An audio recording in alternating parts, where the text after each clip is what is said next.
Hoje, os seres humanos ocupam quase todos os cantos da Terra.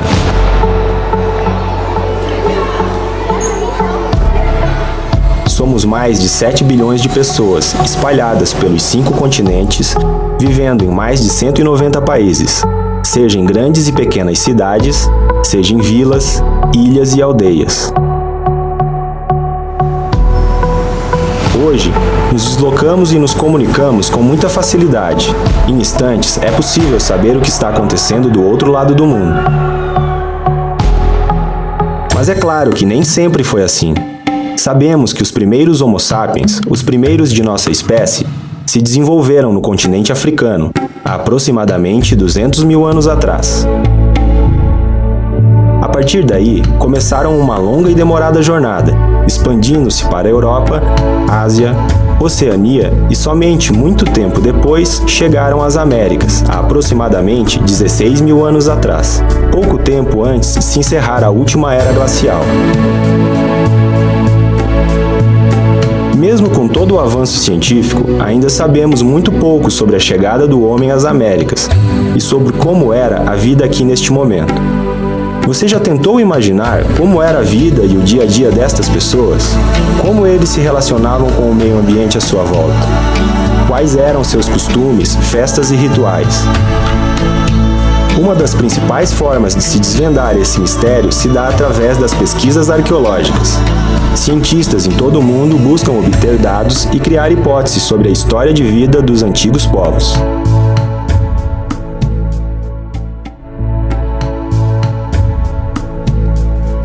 Os primeiros habitantes da América do Sul, conhecidos como populações nativas ou populações indígenas, essas populações chegaram aqui por volta de 16 mil anos antes do presente. E aí eles tiveram uma vida de abundância porque se tornaram caçadores especializados, ou seja, eram caçadores de uma megafauna, de uma fauna de animais gigantes que ainda existia em grande quantidade naquela época no noroeste da América do Sul.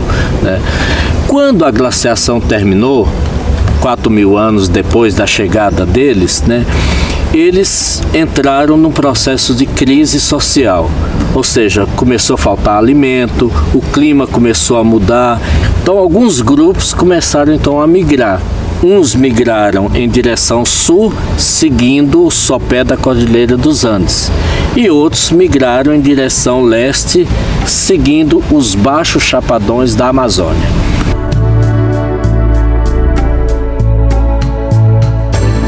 O cerrado é uma vegetação onde você tem a maior biodiversidade do planeta, tanto no que se refere a animais, tanto que no que se refere à flora. Quando eles chegaram aqui, praticamente eles encontraram o paraíso. Por quê? Porque eles encontraram o berço das águas, quer dizer, as águas mais puras, se originam aqui. Encontraram uma fauna muito abundante, encontraram uma flora original com uma grande possibilidade de frutos comestíveis, de plantas medicinais e de recursos que eles poderiam utilizar como moradia. Então foi assim que se deu essa ocupação inicial no centro do Brasil. Quando o índio veio para cá, há 12 mil anos, procurou morar no cerrado das formações geológicas, são os mais ricos em frutos, porque ele estava num estágio de caçador e coletor. Os primeiros povos, chamados de caçadores-coletores, eram formados por pequenos grupos de pessoas. Como não praticavam agricultura, movimentavam-se muito, explorando diferentes ambientes por onde se alimentavam de frutas, raízes e carne de caça. Recolhiam-se abrigados em grutas sobre as serras e morros rochosos, ou acampavam em áreas a céu aberto. Cada pequeno grupo ocupava um abrigo. Se a gente for pegar os abrigos de Serranópolis, por exemplo, eles estão a 150 quilômetros dos abrigos de Caiapônia. Se a gente for pegar a Caiapônia, eles já estão 150 quilômetros dos abrigos de Iporá. E assim sucessivamente, eles foram se subdividindo em pequenos grupos, né, para que permitir a sobrevivência, porque eles necessitavam de um grande território onde eles pudessem exercer a coleta e a caça, né? Mas, e como sabemos disso? Vestígios ósseos, partes de objetos, pinturas, são verdadeiros documentos que podem nos apoiar fornecendo informações sobre essas populações. Uma das principais fontes de conhecimento sobre o passado é a arqueologia, a ciência que estuda os vestígios materiais e evidências de ocupações deixadas por povos que viveram no passado. Os locais onde são encontrados esses vestígios são chamados de sítios arqueológicos. A arqueologia trabalha com vestígios, né? Vestígios materiais, então a gente estuda os restos materiais de sociedades do passado para tentar entender que tipo de sociedade era essa, como eles viviam, o que comiam, como trabalhavam seus artefatos, como se locomoviam pelo ambiente, como interagiam, faziam manejo do ambiente. Outra fonte de conhecimento aliada das pesquisas arqueológicas é o conhecimento tradicional. Por muito tempo, as populações indígenas foram sociedades que não dominavam a escrita. Assim, histórias, impressões e vivências do passado foram transmitidas às novas gerações através da oralidade. Esse conhecimento nos permite saber sobre detalhes da sua história que não estão registrados em documentos oficiais.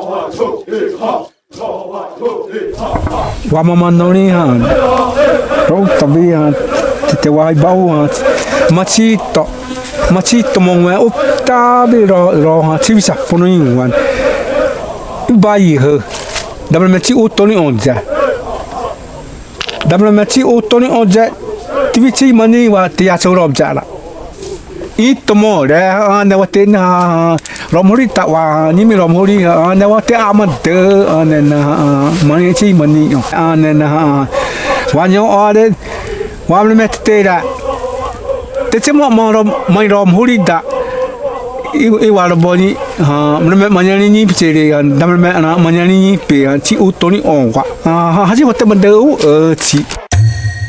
O passado indígena de Goiás começou a ser desvendado na década de 1950, quando pesquisadores da PUC de Goiás e da Universidade do Vale dos Sinos, do Rio Grande do Sul, realizaram as primeiras escavações arqueológicas no estado. Logo no início, foi descoberto um dos principais sítios arqueológicos do Brasil, no município de Serranópolis. Ali, foram identificados aproximadamente 40 abrigos rochosos, sendo que em 8 deles havia vestígios de ocupações humanas muito antigas. Em um desses abrigos, os pesquisadores encontraram um esqueleto de 11 mil anos, um dos mais antigos já encontrados na América. O município de Serranópolis é considerado o segundo sítio arqueológico mais antigo do nosso país, né? Como Gruta do Diogo, que é onde foi encontrado o esqueleto do Zé Gabiroba, de 11 mil anos, que é o mais antigo aqui da região. A gente tenta trazer os alunos aqui, os professores trazem nesse intuito de ter uma aula técnica, uma aula fora das 4 paredes, para vivenciar o que é, onde esse homem viveu, como ele vivia, o que ele fazia aqui. No Museu Histórico de Jataí, encontra-se parte desse patrimônio arqueológico, inclusive os restos do chamado Homem da Serra do Cafezal, também conhecido como Zé Gabiroba. Trata-se de um dos sepultamentos mais antigos já encontrados nas Américas. O museu foi inaugurado em 1994 e a gente foi a campo para aprender como que funciona o trabalho do arqueólogo, como que é uma escavação, com o auxílio do professor Altair e da equipe dele. 2 metros, de profundidade estava o esqueleto que foi datado de 11 mil anos. Ele estava em posição fetal e havia pedras, né, em volta dele. Aqui são ossos da mão, né, ossos da mão. Aqui tem fêmur. Além de ossos humanos e de vários outros tipos de vestígios materiais deixados por povos caçadores-coletores, os arqueólogos encontraram nas paredes dos abrigos de Serranópolis mais de 900 pinturas rupestres, feitas há milhares de anos atrás.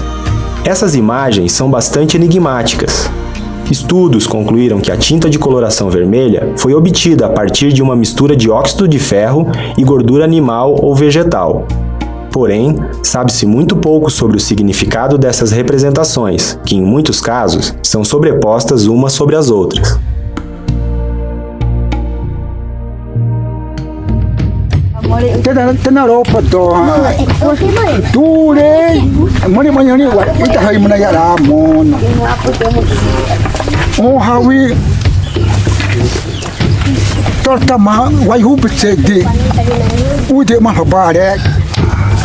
Waptuna então a tipo torada tina tá no i tá ni miro wa mutil amadane matai na wa mat timro muria dali deu nya timro muria rebreu ti we wa mata tena tesiwa kire hai mana ga tena tesiwi ya ne da toha amali hena utira mono de china ari atolia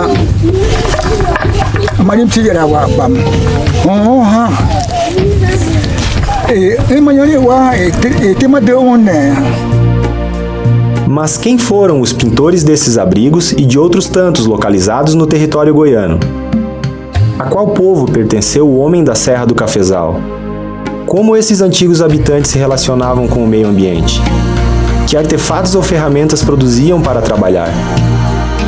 De acordo com as pesquisas arqueológicas realizadas até o momento, pode-se dividir a ocupação no sudoeste de Goiás em 3 períodos distintos. O primeiro vai de 11.000 a 8.500 anos. Neste momento, a região era ocupada por grupos de caçadores-coletores, que viviam principalmente do consumo de raízes e frutas silvestres e da caça de variados animais de médio porte. A cultura material desses grupos é formada por instrumentos de pedra muito bem elaborados, que eram utilizados para produzir outros instrumentos de madeira usados para caçar e pescar, como lanças e flechas.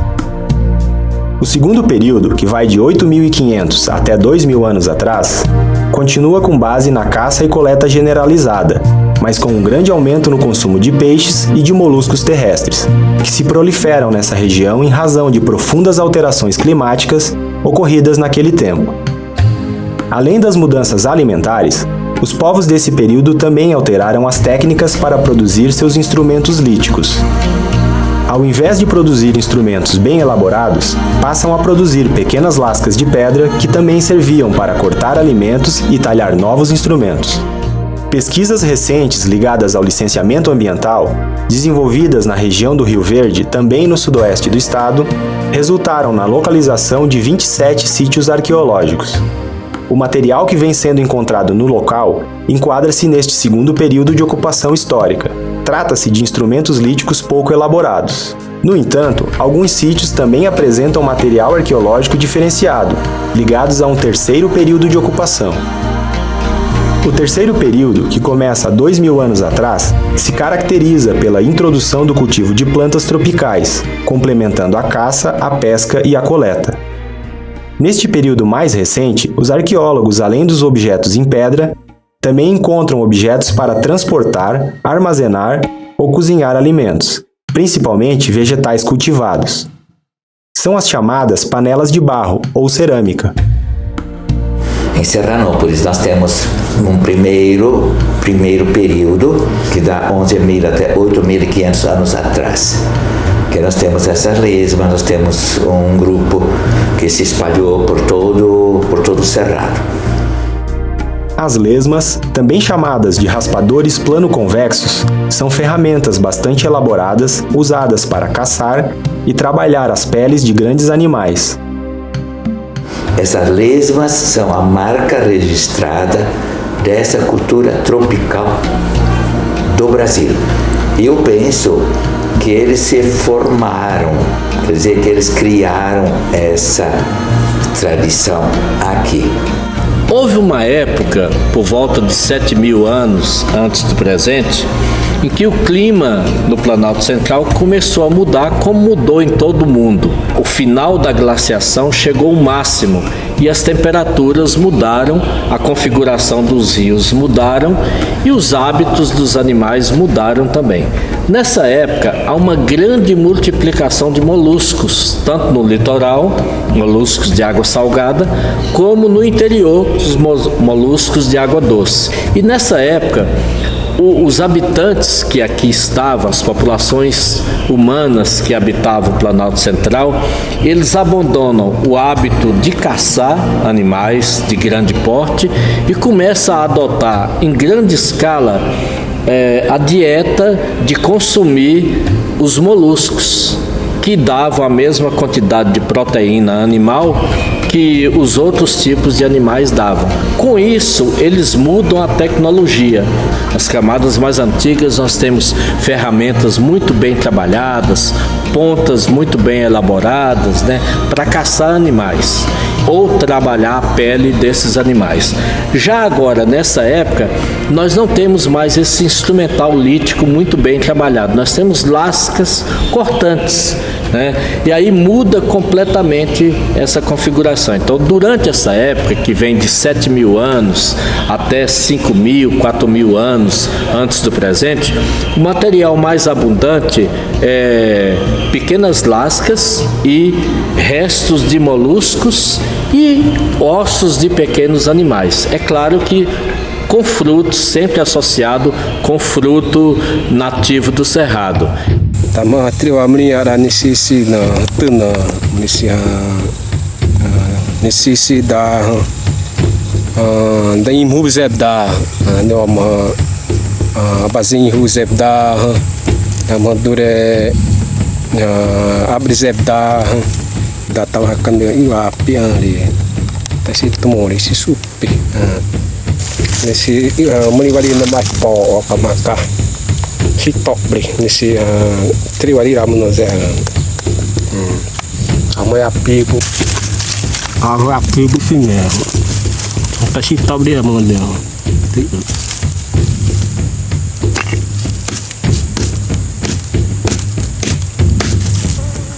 ne da mri wali ze tride noni wali ze soli wa no makar tempus Nos sítios arqueológicos, os vestígios materiais podem ser localizados tanto na superfície do solo como enterrados, dependendo da ação do tempo e da natureza. Cada fragmento encontrado carrega informações sobre o modo de vida no passado.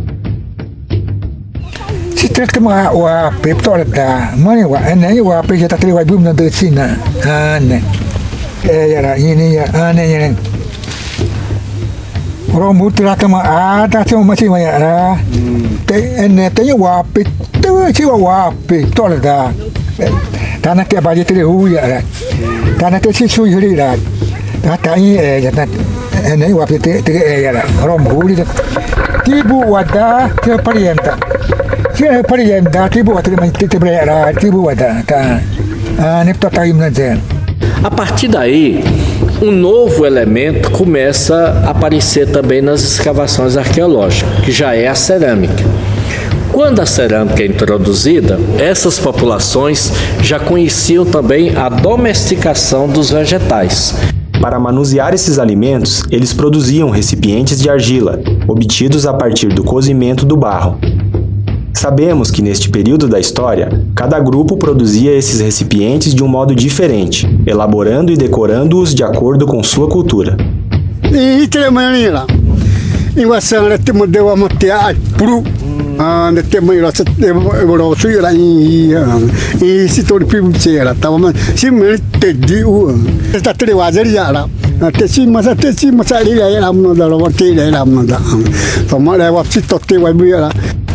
Waktu dia ni lah tepi ni wa mazek je hadu mande prostiture tepi ni wamha timol he benar ro mayalina dure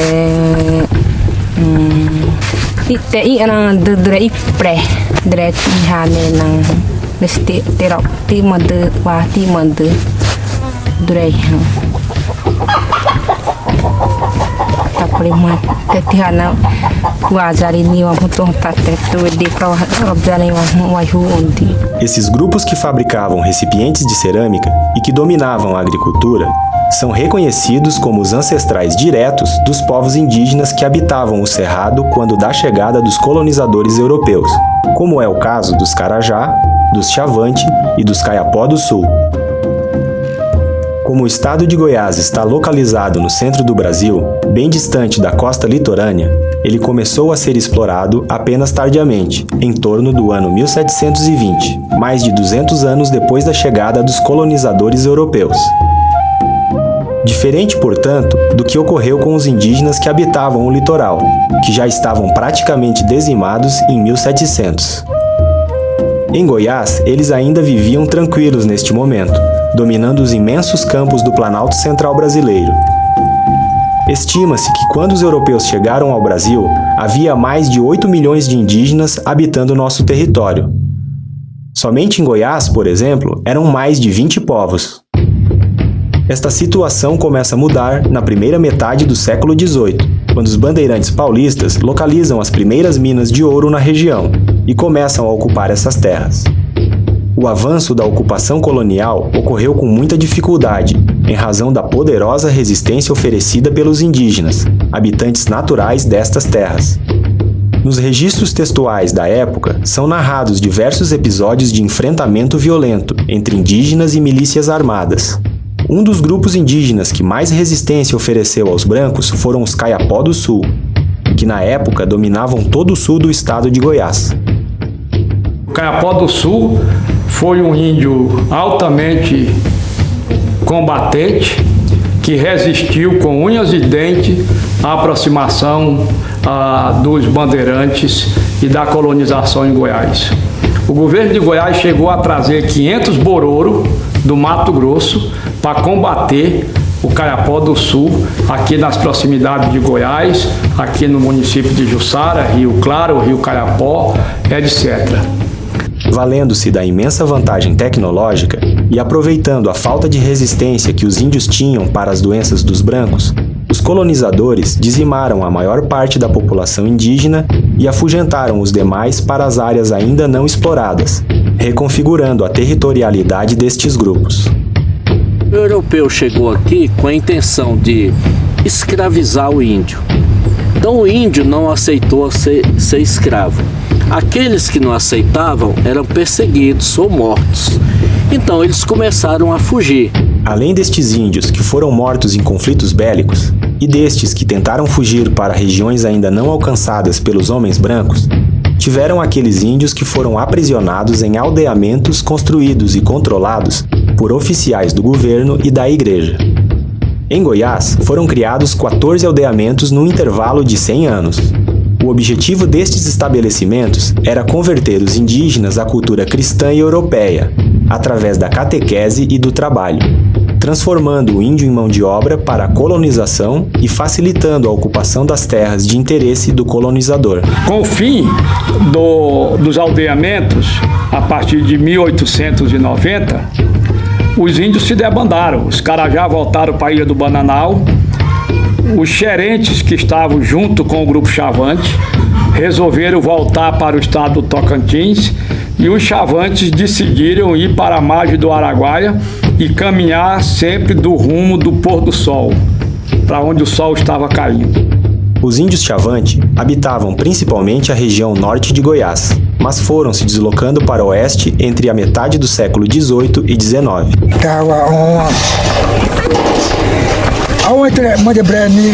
São Paulo, Moena, Moaiuna Taúne, Goiânia. Goiânia tem arranho, eu tô na série. How much to Atau wajib pernah mesti jaya. A partir daí, o povo Chavante cruzou o rio Araguaia e se estabeleceu no sudeste do Mato Grosso, próximo ao Rio das Mortes.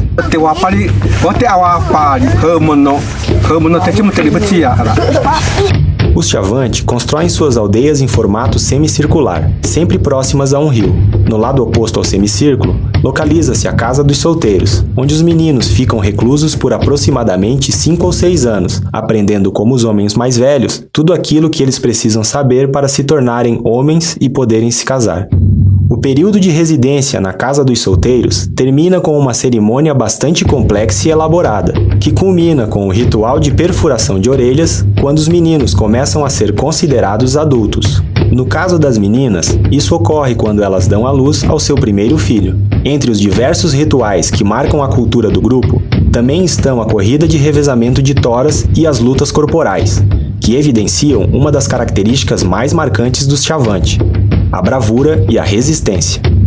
Atualmente, 3 etnias indígenas vivem em diferentes partes do estado de Goiás: os Carajá, os Avacanoeiro e os Tapuio. Hoje, o povo Carajá é formado por um grupo de mais de 3.000 pessoas, vivendo em 12 terras indígenas, sendo 3 delas no município de Aruanã. No entanto, a maior parte dos Carajá vivem na Ilha do Bananal, no estado do Tocantins. Independente da terra indígena, os Carajá sempre habitaram a margem do rio Araguaia. Antigamente, não tinham uma aldeia permanente. Na estação das chuvas, quando o rio Araguaia enchia, a aldeia era construída nos barrancos mais altos, longe das margens. O Carajá não pode passar um dia sem olhar o rio descendo calmamente. Por quê? Porque o Carajá veio das águas. Ele era um peixe aruanã que se transformou em índio. Assim conta o mito, né? Uma das coisas que mais chama a atenção da cultura Carajá é a pintura corporal. Na puberdade, os jovens de ambos os sexos submetiam-se à aplicação do omarura, 2 círculos tatuados nas faces, onde a mistura da tinta do genipapo com a fuligem do carvão era aplicada sobre a face sangrada pelo dente do peixe-cachorra. Hoje, devido ao preconceito da população das cidades ribeirinhas, os jovens apenas desenham os 2 círculos na época dos rituais.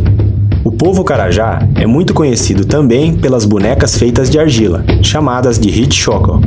O modo de fazer essas bonecas foi declarado Patrimônio Cultural Brasileiro em 2012. Os indígenas Avá passaram a ser chamados de canoeiro pelos colonizadores, devido à sua habilidade em navegar em canoas pelo rio Tocantins. Diferente dos Carajá e dos Chavante, que falam línguas do tronco linguístico Macro-G, os Avacanoeiro falam uma língua da família Tupi-Guarani, do tronco Tupi. Sabe-se que a cultura Avacanoeiro, assim como outras etnias da tradição Tupi, é marcada pela forte presença de rituais religiosos e de cura. Outra característica marcante deste grupo é a habilidade em produzir cerâmicas. Os Avacanoeiro foram muito pressionados pela sociedade branca a partir do final do século XVIII, quando a exploração de minas de ouro entrou em decadência e os colonizadores passaram a explorar o seu território, formando fazendas e expulsando-os de onde viviam. Embora tenham resistido em diferentes momentos, as doenças, a ocupação dos seus territórios e a violência sofrida fez com que os Avacanoeiro tivessem a sua população drasticamente reduzida. Hoje formam um coletivo com aproximadamente 30 pessoas. O povo Tapuio vive próximo aos municípios de Rubiataba e Nova América, no oeste goiano, no local onde em 1788 fundou-se o aldeamento Carretão. Lá, permaneceram aldeados indígenas de diferentes etnias, como Chavante, Bororo, Carajá e Caiapó. Os Tapuio consideram-se descendentes destes grupos e reivindicam a área onde funcionava o aldeamento como seu território tradicional, o local que simboliza a origem comum da comunidade. A gente não pode esquecer de falar que a gente também somos descendentes do povo Chavante. Conforme vários documentos históricos e relatos dos mais velhos da comunidade, a área do aldeamento Pedro III do Carretão, instalado em 13 de janeiro de 1788, era de 12 léguas em quadra, 518.400 hectares. Portanto, nossa reivindicação não chega a 10% da nossa terra tradicional. O grupo indígena Tapuio é formado por cerca de 300 pessoas e está organizado em 2 aldeias. Entre suas principais atividades estão o plantio em roçados e a produção de farinha. Percorrendo seu território tradicional, é possível encontrar vestígios materiais do antigo aldeamento. Aqui o pessoal plantou a roça de arroz. Arroz? É. Aí quando mexeram na terra... Mexeu na terra e achava. O que achava? Um pedaço de pote. E aqui encontraram demais mesmo. Esse material. Não, o que acho que foi o aldeamento dos primeiros, quando veio jogando os indígenas pra cá, né, encurralando. Os parentes chavantes ficou em Goiás, né, depois foi jogando eles mais pra cá, né. Como pôde-se perceber neste documentário, o conhecimento tradicional é um importante aliado da ciência arqueológica. Por isso, juntos, indígenas e não indígenas podem trabalhar unindo seus diferentes conhecimentos, abrindo novas possibilidades para o entendimento das dinâmicas históricas, culturais e sociais, do passado e do presente. Os sítios arqueológicos, enquanto fonte de informação que nos permitem recontar nossa história, são considerados patrimônio cultural brasileiro e protegidos por lei, para que não sejam danificados. Igualmente, os povos indígenas precisam ter seus conhecimentos valorizados, ter seus direitos reconhecidos e serem respeitados pelos diferentes segmentos da população brasileira, convivendo com base no diálogo, aceitando as diferenças uns dos outros. A partir das histórias contadas de geração em geração pelos anciões indígenas e através das pesquisas arqueológicas desenvolvidas na região Centro-Oeste, conhecemos um pouco sobre a trajetória de mais de 11 mil anos da presença indígena no estado de Goiás. Hoje, o modo de vida desses povos já não é mais como no passado. Mesmo utilizando roupas, computadores, carros e motocicletas, os grupos indígenas não deixam de viver à sua maneira, com seus modos próprios de ser e agir. O contato entre indígenas e a sociedade nacional proporciona importantes trocas. O modo de vida da etnia Chavante, por exemplo, mantém as tradições vivas e, ainda assim, integra as novas tecnologias que facilitam a vida nas aldeias. Nem por isso, esses grupos deixam de ser indígenas. Eles mantêm suas crenças, suas danças, o conhecimento tradicional, sua força e, principalmente, sua história. Si utuni tunda wa mori remera mono docina wa mori ação preba mono dar wa azebera ba mono da hadu wa mono zem no mori wa mono era.